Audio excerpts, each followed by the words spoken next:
कहानी की शुरुआत में सोनिया नाम करके एक लड़की को देखते हैं जो अपना ड्रेस चेक कर रही थी। यहाँ पर जो जेनिया थी उसी ने ही ड्रेस को सोनिया के खातिर बनाया था। घर आने के बाद हमें मालूम चलता है कि जेनिया की एक बेटी है। रात में वो अपने पति के पास कॉल करती है लेकिन उसका पति कॉल को रिसीव नहीं कर रहा था, इसलिए वो उस जगह पर आती है जहाँ पर उसका पति काम करता है। यहाँ आने के बाद वो देखती है कि उसका पति किसी और लड़की के साथ में इंटीमेट हो रहा था। इस चीज को देख करके जेनिया बहुत ज्यादा उदास हो जाती है और अगले दिन वो काम को ठीक से कर भी नहीं पा रही थी। वो रात के बारे में ही सोच करके बार बार रोए जा रही थी। उसे समझ में नहीं आ रहा था कि आगे वो करे क्या, क्योंकि उसके पास एक बेटी भी है। उसकी मैनेजर उसके पास आकर के उससे पूछती है कि आखिर बात क्या है, जिसके बाद वो सारी बात को अपने मैनेजर को बताती है। उसकी मैनेजर उसे राय देते हुए कहती है कि वो लड़का है, बहक गया होगा, तुम्हें उसे एक और मौका देना चाहिए। जेनिया अपनी बेटी को लेकर के इस दौरान अपनी माँ के घर पर ही रुकती थी। उसकी माँ भी उससे कहती है कि लड़का है, गलतियाँ हो जाती है, तुम्हें उसे माफ कर देना चाहिए। काफी सोचने के बाद जेनिया फैसला करती है कि ठीक है, वो उसे माफ कर देगी। अगले दिन जेनिया अपने पति से मिलने के लिए उसके घर पर जाती है। वो जैक्सन को साइड में ले जाकर के उससे कहती है कि जो भी हुआ उसके लिए मैं तुम्हें माफ कर देना चाहती हूँ, क्योंकि हमारी एक बेटी है और हमें साथ में रहना चाहिए, क्योंकि मैं नहीं चाहती हूँ कि मेरी बेटी बिना बाप के बड़ी हो। तब जैक्सन कहता है कि मैंने तुम्हें प्रेग्नेंट कर दिया, इसका ये मतलब नहीं कि मैं तुम्हारा जागीर हो गया। यह सुन करके जेनिया उसे 2-4 थप्पड़ भी मार देती है, जिसकी वजह से जैक्सन के नाक से खून निकलने लगा था। अब वो खून को रुमाल से साफ करने के बाद जेनिया के सामने फेंक देता है। अब इसके बाद जेनिया रुमाल को उठा करके उसे ले करके एक जगह पर जाती है। यहाँ आने के बाद उसकी मुलाकात लावण्या नाम करके एक औरत से होती है जो जादू टोना करने का काम करती है। जेनिया बताती है कि मेरे पति मुझसे दूर जाना चाहते हैं, लेकिन मैं उन्हें किसी भी हाल में अपने पास रखना चाहती हूँ। कुछ ऐसा हो जाए जिससे वो मुझसे बहुत प्यार करने लगे और वो हमारे परिवार को छोड़ करके ना जाए। लावण्या उसके हाथों को काट देती है और उसे कुछ सामान देती है, और जो क्रिया उसे करने के लिए कहती है वो क्रिया उसे शादी वाली जगह पर करना था। अगले दिन जेनिया सारे सामान को लेकर के चर्च में जाती है, क्योंकि आज के दिन चर्च में सोनिया और विक्टर की शादी होने वाली थी। नीचे के साइड में दोनों की शादी हो रही थी और ऊपर के साइड में जेनिया अपने सारे क्रिया कर रही थी। दरअसल जेनिया ये सब कुछ करके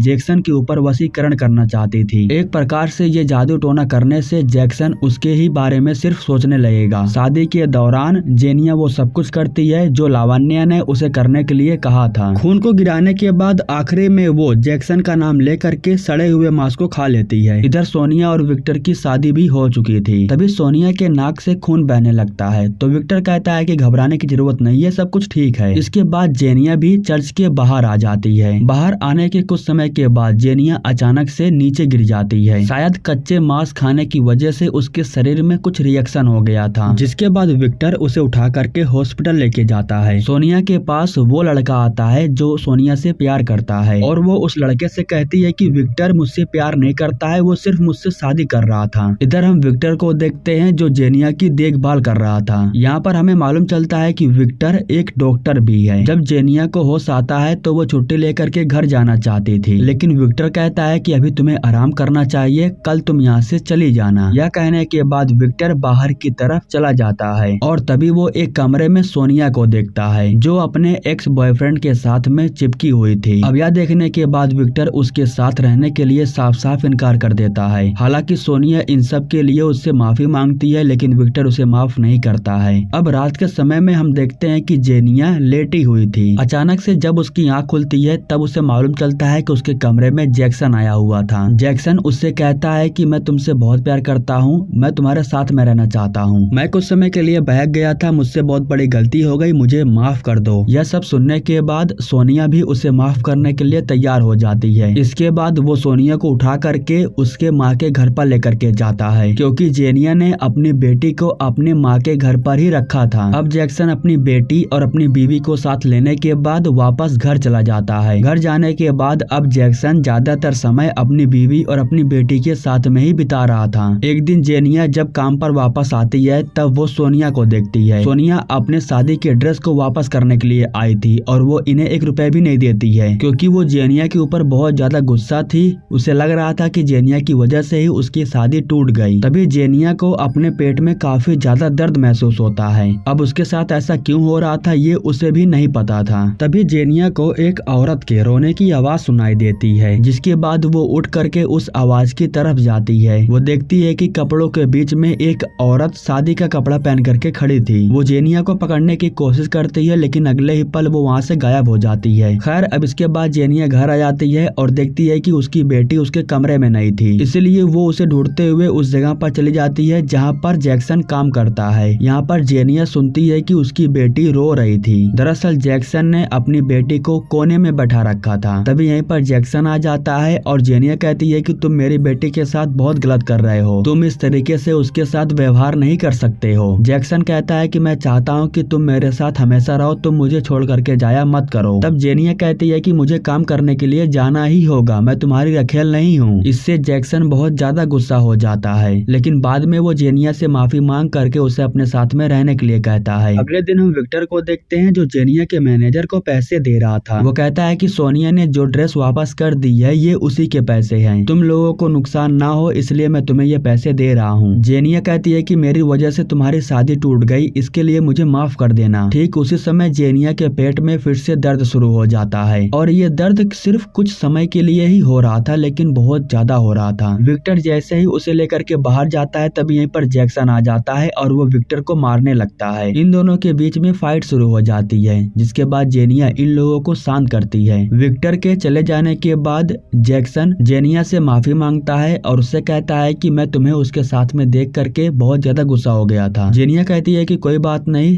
चलो माँ के घर चलते हैं। दरअसल जेनिया अपनी माँ के घर जाना चाहती थी लेकिन जो जैक्सन था वो उसे लेकर के अपनी माँ के घर चला जाता है। हालांकि जेनिया उसके माँ के घर जाना नहीं चाहती थी क्योंकि उसे पता है कि उसके माता पिता उसे पसंद नहीं करते हैं। यहाँ पर आने के बाद जैक्सन अपनी माँ से कहता है कि जेनिया आपकी बहू बनने वाली है और ये बात अब आपको भी माननी होगी। अब जैसे कि जेनिया घर की बहू बन चुकी है तो आपको अपनी रिंग उतार करके उसे पहना देनी चाहिए। तब उसकी माँ कहती है कि मैं उसे ये रिंग नहीं पहनाऊंगी क्योंकि मैं उसे अपनी बहू नहीं मानती हूँ। यह सुनने के बाद जैक्सन उठ करके अपनी माँ के पास जाता है और अपनी माँ के हाथों को चूमने के बाद उसी उंगली को काट देता है जिसमें उन्होंने रिंग को पहना था। जब उसके पिता बीच में आते हैं तो वो अपने पिता को भी धक्का दे देता है। जब वो जेनिया को रिंग पहनाने के लिए जाता है तभी उसके पिता पीछे से आ करके उसके ऊपर हमला कर देते हैं। अब जेनिया को जैसे ही मौका मिलता है तो वो यहाँ से भागने लगती है। तब जैक्सन आकर के उससे कहता है कि तुम यहाँ से नहीं भाग सकती हो क्योंकि तुम्हारी बेटी मेरे पास है। अब यहाँ पर जेनिया को मालूम चलता है कि उसकी बेटी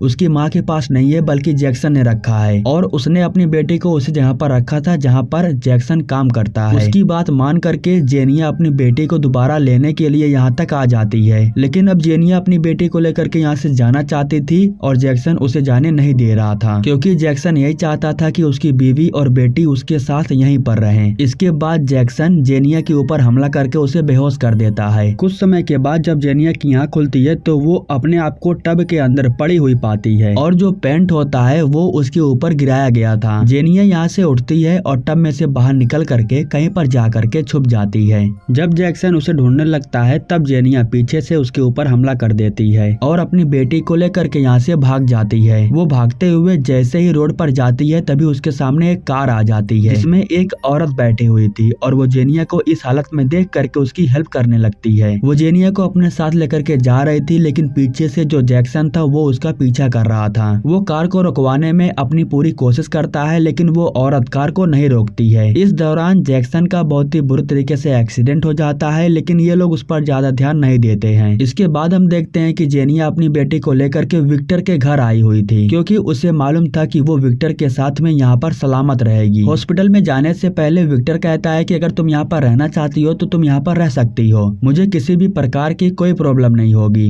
अब इसके बाद हम विक्टर को हॉस्पिटल में देखते हैं। वो लिफ्ट के जरिए एक पेशेंट का इलाज करने के लिए जा रहा था लेकिन तभी उसे मालूम चलता है कि लिफ्ट के जरिए किसी इंसान की लाश जा रही है और जब विक्टर उस इंसान के चेहरे को देखता है तब उसे मालूम चलता है कि ये तो जैक्सन है। सीन कट करके हम जेनिया को वॉशरूम में देखते हैं। उसे किसी प्रकार की आवाजें सुनाई दे रही थी। तभी वो अपने कमरे में जैक्सन को देखती है जिसने उसकी बेटी को ले रखा था। वो फौरन अपनी बेटी के पास आती है और देखती है कि उसकी बेटी कमरे में ही है। विक्टर भी घर वापस आ चुका था जेनिया को ये बताने के लिए कि जैक्सन की मौत हो चुकी है। यह सुनकर के जेनिया रोने लगती है और जैक्सन की बॉडी को देखने के लिए हॉस्पिटल में जाती है। जब वो जैक्सन की बॉडी को देखती है तो वो और ज्यादा रोने लगती है क्योंकि उसे ऐसा लग रहा है कि इन सब की वजह सिर्फ वो है, सिर्फ उसकी वजह से ही उसका एक्सीडेंट हुआ और उसकी मौत हो गई। जब सभी लोग चले जाते हैं तो जेनिया यहाँ पर अकेली थी। जब वो जैक्सन को बहुत करीब से देख रही थी तभी जैक्सन उसके हाथों को पकड़ लेता है और अपनी बॉडी के ऊपर सुलाने के बाद उसे अंदर लेकर के चला जाता है। अंदर जाने के बाद जेनिया बहुत ज्यादा डरी हुई थी और वो बाहर आने की पूरी कोशिश कर रही थी। बड़ी मुश्किलों से वो दरवाजे को खोल करके बाहर आ जाती है और जा करके अपने मुंह को धोती है। काफी समय से जेनिया के साथ में बहुत ही बुरे बुरे हादसे हो रहे हैं और आखिर में वो विक्टर को बता देती है कि उसने जैक्सन के ऊपर जादू टोना किया था और अब जेनिया इन सब से छुटकारा पाने के लिए विक्टर को लेकर के लावण्या के पास जाती है और अब जो हादसा जेनिया के साथ में हो रहा था वो सब कुछ लावण्या को बताती है। लावण्या बताती है कि तुमने शायद मंत्रों को पढ़ा और कुछ लोचा हो चुका है और अब इसी वजह से अब कोई शैतानी ताकत है जो तुम्हारे पीछे पड़ चुका है। अब सब कुछ ठीक करने के लिए सबसे पहले मुझे उस शैतान से बात करनी होगी कि आखिर वो चाहता क्या है। और अब लावण्या शैतान से बात करने के लिए विक्टर की हेल्प लेती है। अगले ही पल जब विक्टर की आंख खुलती है तो उसके पास कोई नहीं था। बिल्कुल ऐसा लग रहा था कि वो सपनों की दुनिया में पहुंच चुका है और वो शैतान बिल्कुल उसके पीछे था जो विक्टर के अंदर समा जाता है। अब विक्टर की बॉडी उस शैतान के वश में हो गई थी। लावण्या उससे पूछती है कि आखिर तुम जेनिया का पीछा क्यों कर रहे हो और उसे चाहते क्या हो। तब शैतान बताता है कि जेनिया ने मुझसे वादा किया था कि वो हमेशा के लिए मेरे साथ में रहना चाहती है और इसलिए मैं हर हाल में उसकी आत्मा को हासिल करना चाहता हूँ। यह कहने के बाद वो कांच के पास जा करके उसे तोड़ देता है। कांच का टुकड़ा उठाने के बाद वो जेनिया के ऊपर हमला कर देता है उसे मारने के लिए। लावण्या बीच में आती है लेकिन शैतान उसे उठा करके फेंक देता है। अब शैतान जेनिया को मारता उससे पहले यहाँ पर एक बूढ़ी औरत आ जाती है और वो कुछ मंत्रों को पढ़ने लगती है जिसकी वजह से उस शैतान की जो ताकत थी वो पूरी तरीके से खत्म हो जाती है और विक्टर के शरीर से पूरी तरीके से बाहर निकल जाती है। लावण्या बताती है कि जिस तरीके से सोनिया और विक्टर की शादी हुई थी उसी रस्मों रिवाज के साथ उस शादी को फिर से खत्म करना होगा जिसके बाद ही तुम्हारे ऊपर से ये श्राप हट पाएगा। जेनिया विक्टर से कहती है कि वो जा करके सोनिया से बात करे क्योंकि इस शादी को फिर से खत्म करने के लिए हमें सभी रस्मों रिवाज को फिर से करना होगा। विक्टर सोनिया से बात करने के लिए उसे बुलाता है और सारी बात सोनिया को बताता है। हालांकि सोनिया उसकी हेल्प नहीं करना चाहती थी लेकिन विक्टर रिक्वेस्ट करने लगता है इसलिए वो हेल्प करने के लिए मान जाती है। इधर हम जेनिया को देखते हैं जो उसी चर्च में वापस जाती है जहाँ पर सोनिया और विक्टर की शादी हुई थी। सोनिया को मनाने के बाद विक्टर उसे भी अपने साथ में लेकर के आता है और शादी को फिर से खत्म करने के लिए जो रस्मों रिवाज हुआ था वो होने लगता है। लेकिन ये इतना आसान भी नहीं था क्योंकि शैतान अब जेनिया की आत्मा को हासिल करना चाहता था। इसी वजह से शैतान भी अपनी पूरी कोशिश कर रहा था कि ये रस्म पूरी ना हो लेकिन जो बूढ़ी औरत थी वो रस्म को पूरा कर देती है। रस्म पूरा हो जाने के बाद जेनिया अपनी माँ के पास लगातार फोन कर रही थी लेकिन वो फोन को रिसीव नहीं कर रही थी जिसके बाद वो विक्टर को लेकर के अपनी माँ के घर आती है। यहाँ पर उसे मालूम चलता है कि जैक्सन यहाँ पर आया था। जेनिया को पता है कि जैक्सन कहाँ मिलेगा इसलिए जेनिया विक्टर को लेकर के उसी जगह पर जाती है। यहाँ पर जेनिया को उसकी माँ दिखाई देती है जो बहुत ही बुरी हालत में थी। उनके दोनों पैरों में 2 नुकीले खीलों को ठोक दिया गया था। विक्टर उनके पास ही रुकता है और जेनिया अपनी बेटी को ढूंढने के लिए जाने लगती है। वो देखती है कि उसकी बेटी और उसकी माँ दोनों ही सही सलामत हैं और एक जगह पर छुपे हुए थे और यहाँ पर जेनिया के माँ के रूप में वो शैतान था जो विक्टर के ऊपर हमला करके उसे मारने लगता है। हालांकि विक्टर भी उस शैतान के ऊपर हमला करता है लेकिन उस शैतान को कोई फर्क ही नहीं पड़ रहा था। आखिरी में वो विक्टर के गले को दबा करके उसे जान से मारने वाला था लेकिन तभी यहीं पर जेनिया आ जाती है और वो विक्टर को बचाने के लिए शैतान से कहती है कि वो उसके साथ में चलने के लिए रहने के लिए तैयार है। इसके बाद वो शैतान विक्टर को बिना चोट पहुंचाए यहाँ से चला जाता है और फिर जेनिया भी अपने आप को उस शैतान के हवाले कर देती है। लास्ट सीन में हम देखते हैं कि जेनिया दुल्हन के कपड़े पहन करके चर्च में जाती है क्योंकि उसकी शादी जैक्सन के साथ में होने वाली थी और इसी के साथ ये कहानी यहीं पर समाप्त हो जाती है। दोस्तों हमारे YouTube चैनल को सब्सक्राइब करने के लिए आप लोगों का दिल से शुक्रिया।